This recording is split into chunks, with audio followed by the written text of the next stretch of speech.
नमस्कार दोस्तों, कैसे हैं आप सभी लोग। उम्मीद है आप सभी अच्छे होंगे। आज हम आपके लिए लेकर आए हैं एक कहानी जिसका नाम है सच्ची भक्ति। आइए शुरू करते हैं। एक बार एक ग्वाला जंगल में अपने पशुओं को चराने के लिए गया।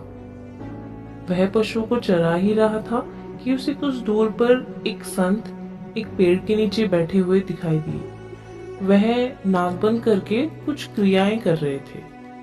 क्रियाएं समाप्त होने के बाद ग्वाला संत के पास गया। उसने उनसे कहा कि हे बाबा, आप ये क्या कर रहे हैं? क्या ऐसा करने से भगवान से बात होती है? संत ग्वाले की बातें समझकर समझ गए कि वह बहुत भोला भाला है।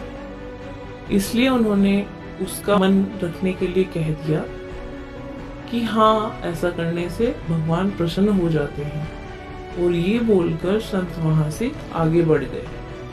संत के जाने के बाद ग्वाले ने सोचा कि अगर इस क्रिया से भगवान से बात होती है तो मैं भी भगवान से बात जरूर करूंगा। ये सोचकर उसने भी वही क्रिया करना शुरू कर दिया।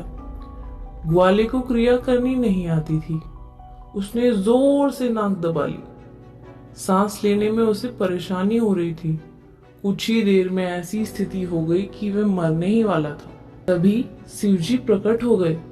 शिवजी ने कहा कि तुम्हारी तपस्या पूरी हुई वत्स, आंखें खोलो। ग्वाले ने आंखें खोली तो सामने शिवजी खड़े थे, लेकिन उसने शिवजी को कभी देखा ही नहीं था। वह उन्हें पहचानता नहीं था। इस वजह से उसने शिवजी को एक पेड़ से बांध दिया और संत को खोजने के लिए दौड़ पड़ा। इस पूरे प्रसंग को ज्यादा समय नहीं हुआ था, इस कारण वह संत ग्वाले को मिल गए। ग्वाले ने पूरी बात संत को बता दी। संत भी हैरान हो गए।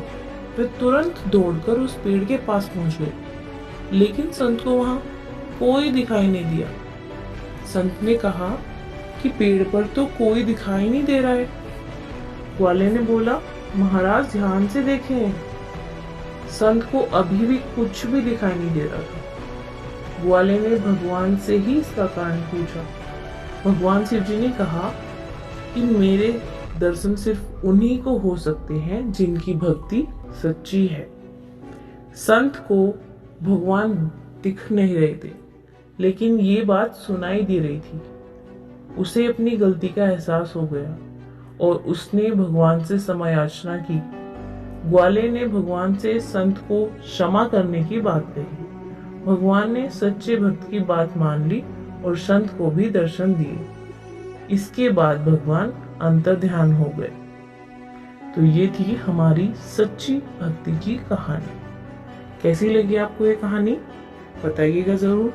कमेंट कीजिए, शेयर कीजिए, लाइक और सब्सक्राइब कीजिए और बने रहिए हमारे साथ। धन्यवाद।